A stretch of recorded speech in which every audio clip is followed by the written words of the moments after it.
Yesus.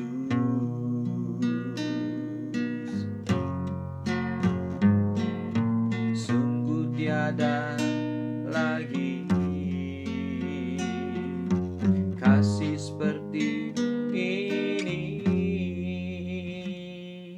sanggup mengubahkan hidupku menjadi baru.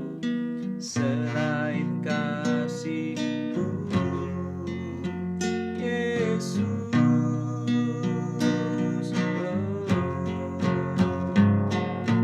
Kau ku kagumi dalam hati, kasih-Mu tiada duanya.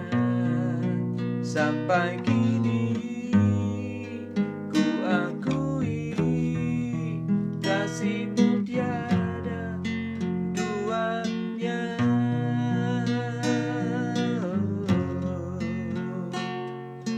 Belum pernah ada kasih di dunia sanggup menerima diriku apa adanya, selain kasih-Mu, Yesus. Haleluya. Sungguh tiada lagi kasih seperti ini, sanggup mengubahkan hidupku menjadi baru. Selain kasih-Mu, Yesus. Haleluya. Kau ku kagumi dalam hati, kasih-Mu tiada duanya. Sampai kini ku akui, kasih-Mu tiada duanya. Ku kagumi dalam hati, kasih-Mu tiada duanya. Sampai kini ku akui, kasih-Mu tiada duanya. Kasih-Mu tiada duanya. Kasih-Mu tiada duanya. Haleluya, puji Tuhan. Kasih Tuhan Yesus memang tiada duanya, saudara-saudara. Artinya siapa yang bisa memiliki kasih yang sama seperti kasih Yesus kepada kita? Tidak ada. Ya, kasih manusia mudah berubah, saudara sekalian. Ya. Maka itu jangan kaget. Ada orang yang tadinya teman, sekarang menjadi musuh. Tadinya kawan menjadi lawan. Ya. Tadinya bersahabat, sekarang menjadi pecundang. Ya, saudara sekalian, itu membuktikan bahwa kasih manusia tuh mudah berubah. Hari ini baik, besok buruk, saudara. Di depan kita memuji-muji kita setinggi langit, di belakang menjatuhkan, memburuk-burukan kita. Itulah manusia, saudara-saudara, ya. Kalau saudara mengalami itu jangan kaget. Itulah kasih manusia. Kasih yang sempurna itu hanya ada pada Yesus. Kasihnya tulus. Kasihnya besar. Itu sebabnya dia rela mati buat kita, supaya kita diselamatkan. Makanya saudara-saudara, kasih yang sempurna itu hanya ada pada Yesus. Mari kita belajar memiliki kasih seperti yang Yesus peragakan kepada kita. Kita juga peragakan kepada orang lain sebisa mungkin. Ya, sekuat tenaga kita, saudara sekalian, dan tentu saja dibantu oleh Roh Kudus, ya. Baik, saudara sekalian, selamat pagi. Salam jumpa kembali dalam renungan pagi untuk hari ini. Hari Rabu, ya. Hari Rabu tanggal 15 Desember tahun 2021. Baik, kita akan dengarkan firman Tuhan, tapi sebelumnya mari kita berdoa. Bapa di surga, sampaikanlah firman-Mu bagi kami Tuhan, kami mendengarkannya. Urapilah dan pakai hamba-Mu untuk memaparkan firman-Mu ini, biar kami mengerti dan tambah mengerti akan kebenaran firman-Mu. Mampukan juga kami, ya Roh Kudus, untuk melakukannya. Kami sangat rindu menyukakan hati Tuhan.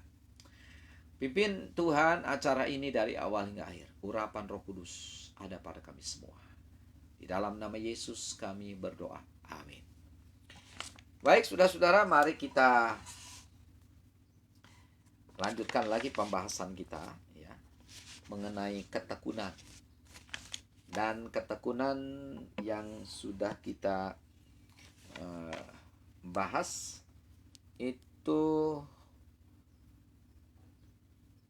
sudah sampai kepada ketekunan yang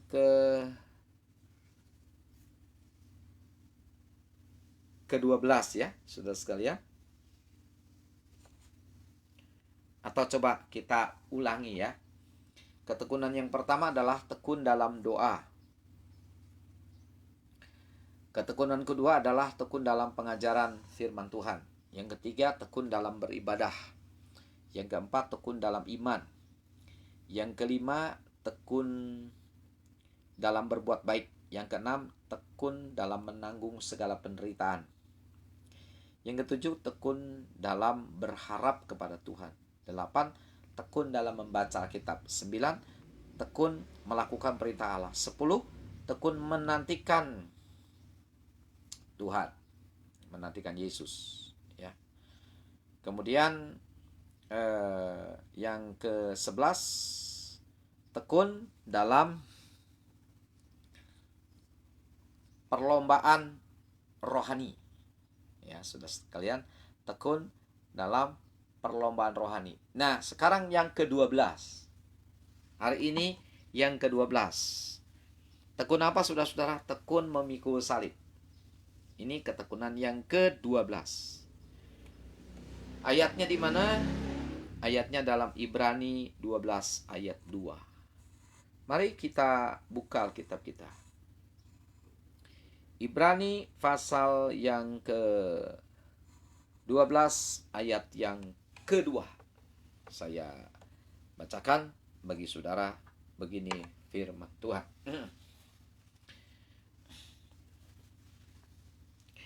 Marilah kita melakukannya dengan mata yang tertuju kepada Yesus, yang memimpin kita kepada iman, dan yang membawa iman kita itu kepada kesempurnaan. Perhatikan kalimat berikut.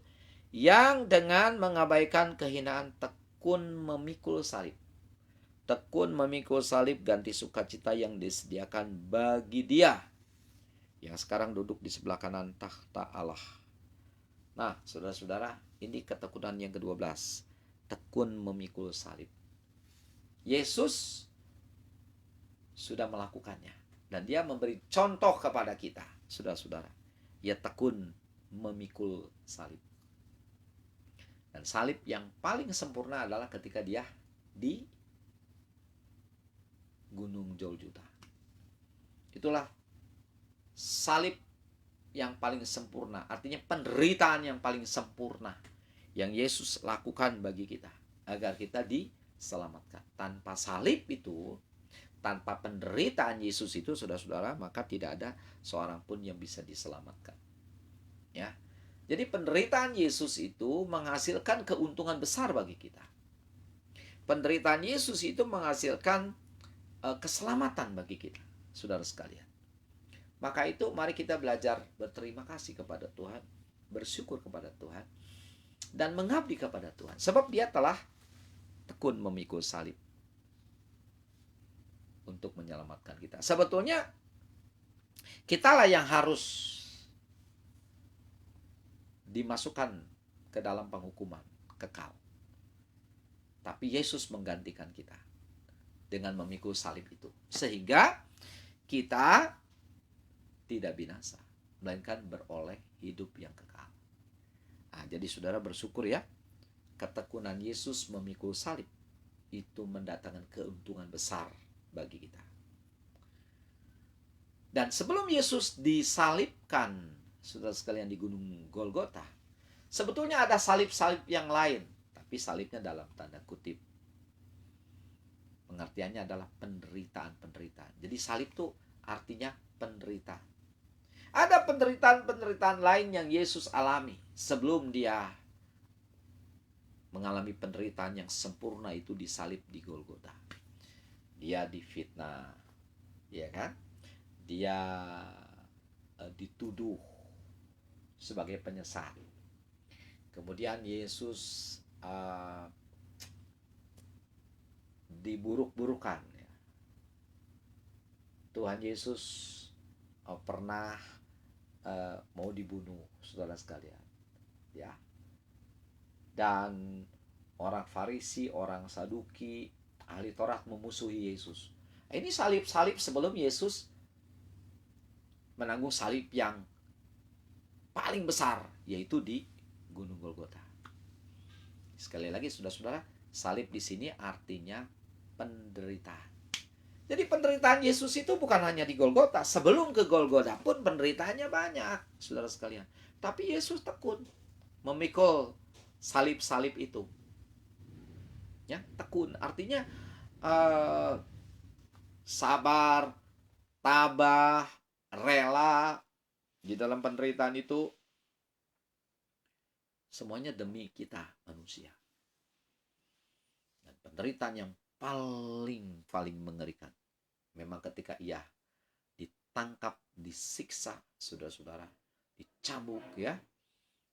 Dan kita tahu bagaimana cambuk tentara Romawi pada waktu itu, ujungnya tuh ada semacam kail, ya, kail yang terbuat dari besi. Itu kalau dicambukan ke tubuh Yesus, itu si kail besi itu menancap di dagingnya, kemudian ditarik, saudara-saudara, sekuat tenaga. Robeklah dan tercecerlah dagingnya Tuhan Yesus. Bukan cuma darah, dagingnya pun terkelupas, ya, tercecer. Wah, mengerikan, saudara.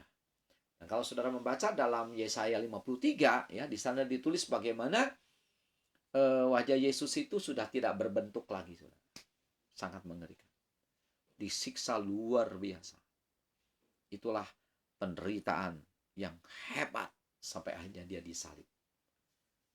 Dan itulah penderitaan yang sempurna, ya, yang Yesus tanggung. Tapi semuanya untuk kita. Makanya di sini disebut dia tekun memikul salib.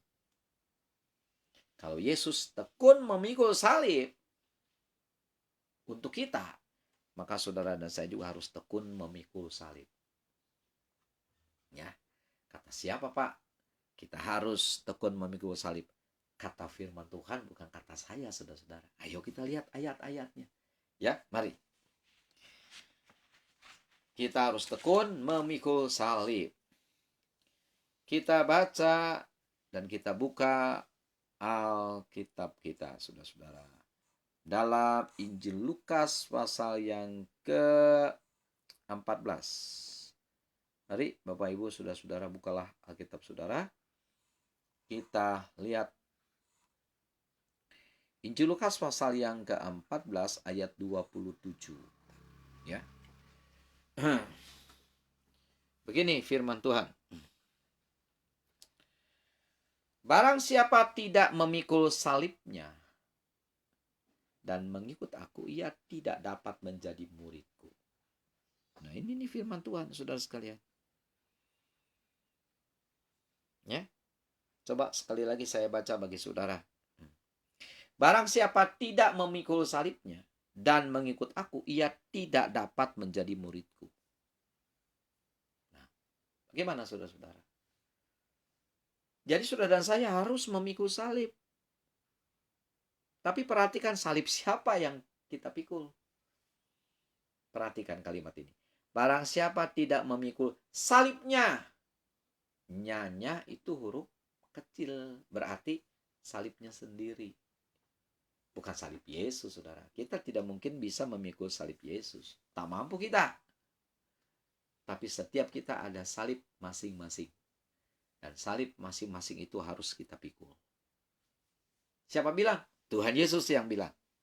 Tuhan Yesus yang berkata, saudara-saudara. Ya. Coba Matius 16 ayat 24. Matius 16 ayat 24. Berkata begini, saudara. Setiap orang yang mau mengikut aku. Ini kata Yesus nih. Dengar baik-baik. Setiap orang yang mau mengikut aku, ia harus menyangkal dirinya, memikul salibnya, dan mengikut aku. Perhatikan itu kata memikul salibnya.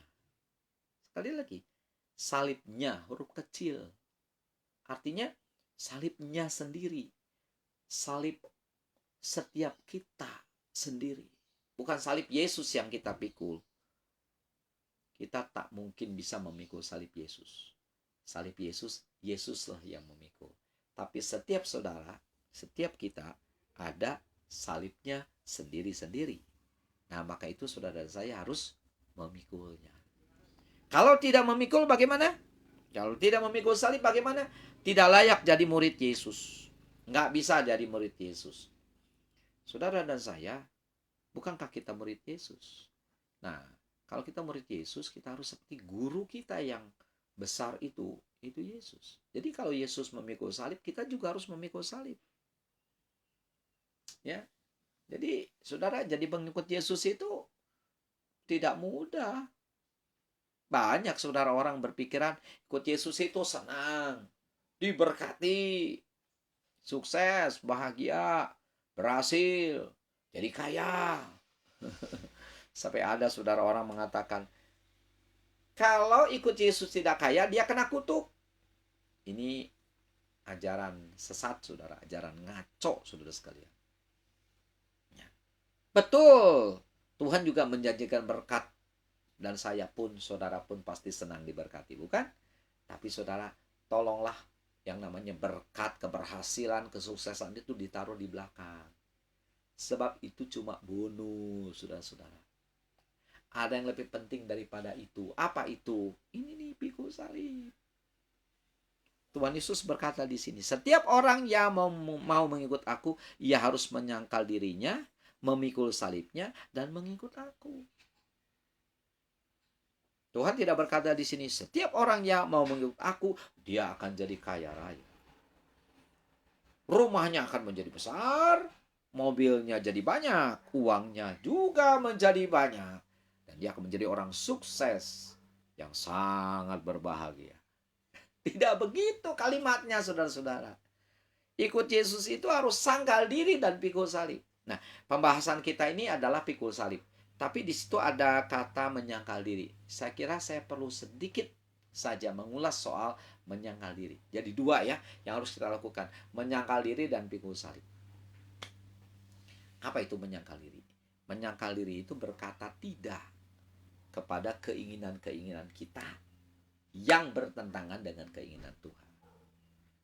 Bolehkah kita punya keinginan? Boleh. Tapi kalau keinginan kita bertentangan dengan firman Tuhan, katakan tidak, saudara. Jangan diturutin. Begitu. Sebaliknya, berkata iya kepada keinginan Tuhan, sekalipun keinginan Tuhan itu bertentangan dengan keinginan kita. Itu menyangkal diri, saudara-saudara. Saya ulangi ya. Menyangkal diri itu berkata tidak kepada keinginan-keinginan kita yang bertentangan dengan kehendak Tuhan.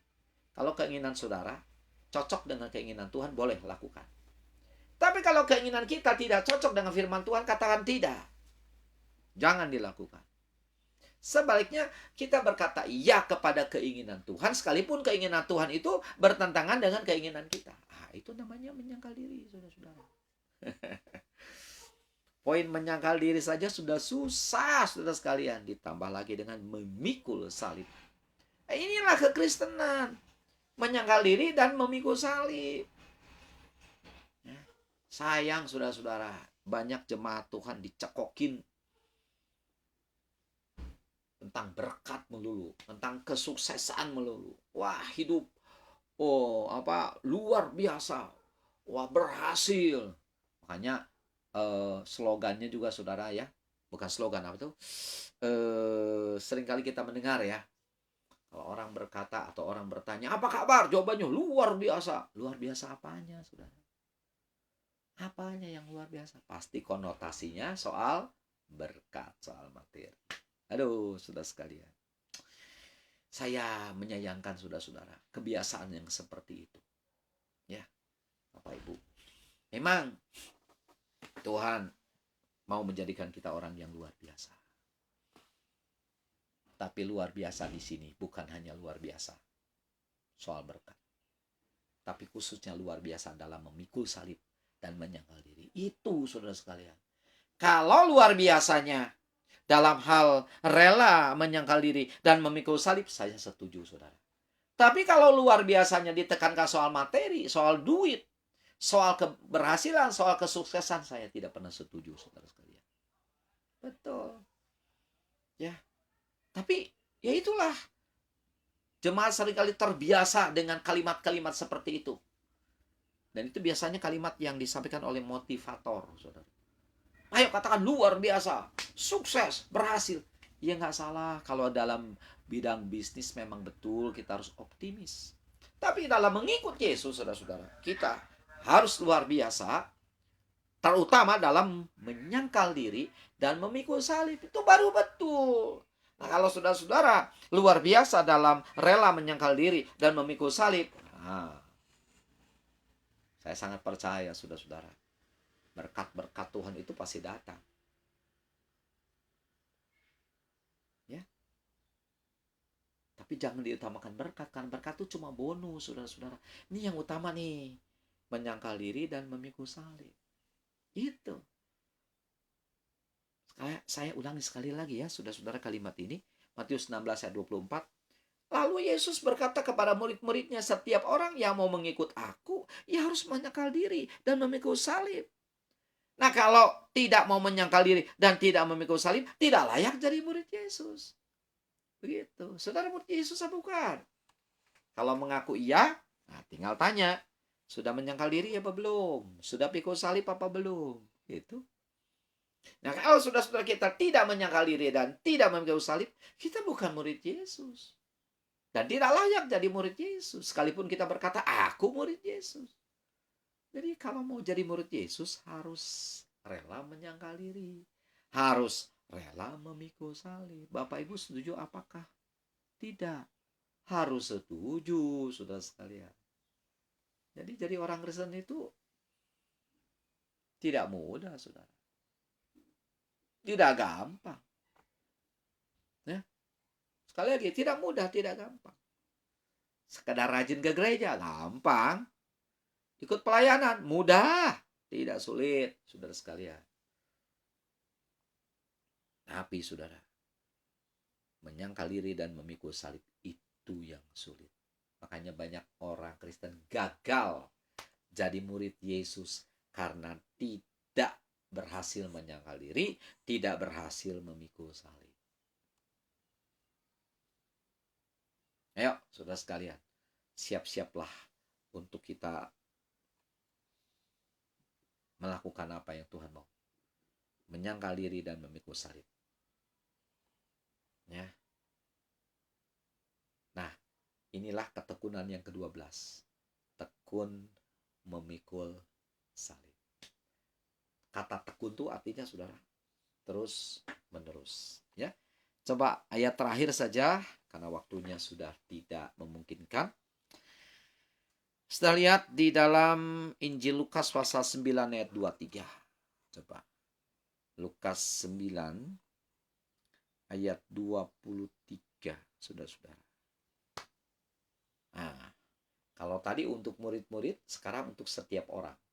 Dengar baik-baik. kata Yesus kepada mereka semua, setiap orang yang mau mengikut aku. Jadi murid Yesus ataupun bukan, pokoknya setiap orang, ya termasuk saya dan saudara, yang mau ikut Yesus, ia harus menyangkal dirinya, memikul salibnya setiap hari, dan mengikut aku. Jadi saudara, menyangkal diri dan memikul salib itu setiap hari loh. Bukan seminggu sekali. Bukan sebulan sekali. Bukan setahun sekali. Tapi tiap hari. Bagaimana, setuju? Harus setuju. Kalau saudara tidak setuju, ya sudah. Kita nggak bisa jadi pengikut Yesus. Kalau mau ikut Yesus, lakukan ini setiap hari. Menyangkal diri dan memikul salib. Menyangkal diri dan memikul salib. Sudah tahu ya arti menyangkal diri, tadi saya sudah katakan. Nah sekarang kalau arti memikul salib apa? Ingat ya, kita memikul salib kita. Bukan salib Yesus, saudara. Lihat di sana. Setiap orang yang mau mengikut aku, ia harus menyangkal dirinya, memikul salibnya sendiri, setiap hari. Dan mengikut aku. Jadi setiap saudara dan saya ada salib. Dan salib itu harus dipikul. Ya. Apa itu salib, saudara-saudara? Penderitaan. Ingat ya, salib itu adalah penderitaan. Jadi saudara dan saya harus rela memikul penderitaan. Tapi ntar dulu, penderitaan karena apa, saudara-saudara? Kenapa? Orang maling, mencuri, ditangkap polisi, digebukin massa, itu juga menderita loh, saudara. Nah, apakah saudara-saudara orang maling ayam, misalnya ya, digebukin sampai berdarah-darah, lalu dia berkata, aku sedang memikul salib. Jelas bukan, saudara sekalian. Itu sih salah sendiri. Nah, saudara nggak jujur bekerja di kantor, kemudian saudara dipecat. Ya, nah, dikeluarkan dari pekerjaan. Lalu saudara menderita. Kenapa nggak punya penghasilan? Sulit hidup ini. Lalu saya berkata, aku sedang memikul salibku. Apakah itu yang dimaksud dengan salib? Bukan, saudara sekalian. Itu si akibat. Ya. Kalau Bapak Ibu, saudara-saudara berbuat curang, berbuat hal yang merugikan orang, merugikan relasi, merugikan pelanggan, lalu sudah ditinggalkan pelanggan, ditinggalkan relasi, lalu saudara jadi susah, saudara mengalami kerugian, ya, saudara menderita, lalu saudara berkata, aku sedang memikul salib. Bukan itu, saudara. Itu bukan salib. Itu akibat kejahatan sendiri. Yang dimaksud salib di sini, saudara-saudara, adalah saudara sudah melakukan apa yang benar. Saudara sudah melakukan apa yang baik. Saudara sudah melakukan apa yang sesuai firman Tuhan. Namun saudara dibikin susah orang. Itu namanya salib, saudara-saudara. Itu namanya salib. Nah, pikulah salib itu. Gak enak, saudara, pikul salib itu. Ya. Orang difitnah, disusahkan orang, tapi harus rela memikulnya demi Kristus Yesus. Saudara sudah memberitakan Injil, memberitakan firman Tuhan, orang membenci saudara. Orang beribadah dilempar batu, saudara. Orang benci kepada Yesus. Itu namanya salib. Ya, saudara sekalian, mendirikan rumah Tuhan, saudara, dipersulit, dibikin susah, dibikin repot, ya, dipermasalahkan, didemo dan sebagainya. Nah, itu namanya salib, saudara.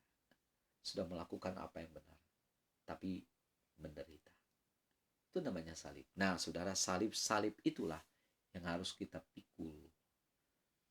Ya, saudara percaya kepada Yesus, terima Yesus, sedangkan keluarga saudara nggak ada satupun yang mau percaya kepada Yesus. Begitu tahu saudara menerima Yesus sebagai Tuhan dan Juru Selamat, lalu sudah dibenci, bahkan mungkin sudah diusir dari rumah, tidak boleh pulang. Nah, itu namanya salib, saudara sekalian.